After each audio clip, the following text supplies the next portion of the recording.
ओम नमः शिवाय। नमस्कार। आज हम बात करेंगे शिवरात्रि के व्रत की। वो कैसे करना चाहिए, कब है शिवरात्रि और उसकी कथा किस प्रकार है। शिवरात्रि का त्योहार फाल्गुन कृष्ण चतुर्दशी को होता है। उससे पहले आपको त्रयोदशी यानी चतुर्दशी से पहले त्रयोदशी को एक बार भोजन करके चतुर्दशी को दिन भर अन्न ग्रहण नहीं करना चाहिए। यानी शिवरात्रि वाले दिन भोजन ग्रहण नहीं करना चाहिए। अखंड व्रत होता है ये। त्रयोदशी को एक बार ही भोजन ग्रहण करना चाहिए। और इस बार शिवरात्रि 18 फरवरी 2023 को है।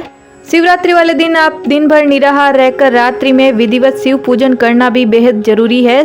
शिव जी के प्रिय पुष्पों में मदार, कनेर, बेलपत्र सबसे प्रमुख है। शिव जी पर पका आम चढ़ाने से विशेष फल होता है।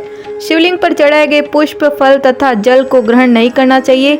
यदि शिव जी के पास शालिग्राम जी की मूर्ति हो तो चढ़े फल को खाया जा सकता है, अन्यथा वो फल नहीं खाया जा सकता है। अब हम बात करते हैं महाशिवरात्रि व्रत की कथा की। कथा इस प्रकार है। एक शिकारी था। वह शिकार करके अपने परिवार का पालन करता था। एक बार वह जंगल में एक तालाब के किनारे बेल वृक्ष पर शिकार के लिए मचान बनाने लगा। उस पेड़ के नीचे शिवलिंग था।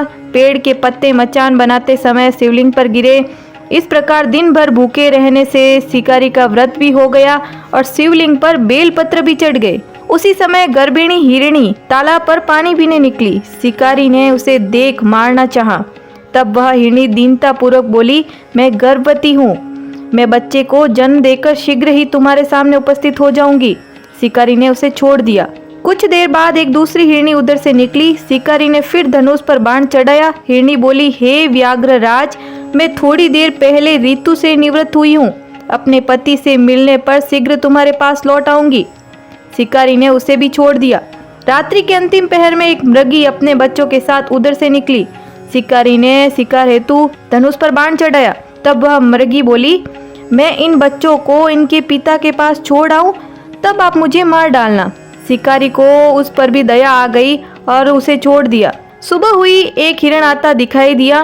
शिकारी उसका शिकार करने के लिए उठा तो हिरण बोला, व्याघ्रराज, यदि तुमने इससे पहले 3 मृगियों तथा उनके बच्चों को मार दिया हो तो मुझे भी मार दीजिए, ताकि मुझे उनका वियोग न सहना पड़े। मैं उन तीनों का पति हूँ। मुझ पर भी कुछ समय के लिए कृपा करें। मैं उनसे मिलकर तुम्हारे सामने उपस्थित हो जाऊंगा।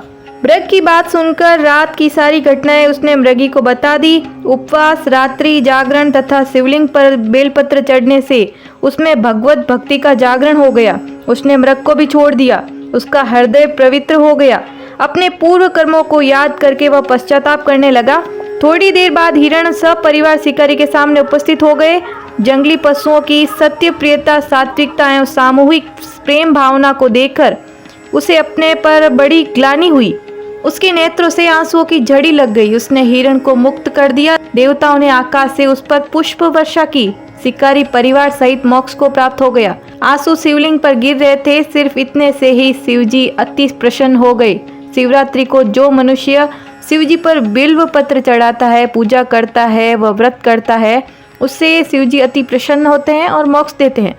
अनजाने से ही सही शिकारी का वह व्रत सफल हो गया। भोले बाबा ने उस पर बहुत कृपा दर्शाई। इसी प्रकार महाशिवरात्रि का व्रत जो भी सच्ची भावना, मन, प्रेम से करता है, शिव जी की विशेष कृपा उस पर बनी रहती है। कैसी लगी आपको ये वीडियो? अगर अच्छी लगी तो लाइक जरूर करें। चैनल पर नए हैं तो सब्सक्राइब जरूर करें, ताकि ऐसी ही वीडियो हम लाते रहें।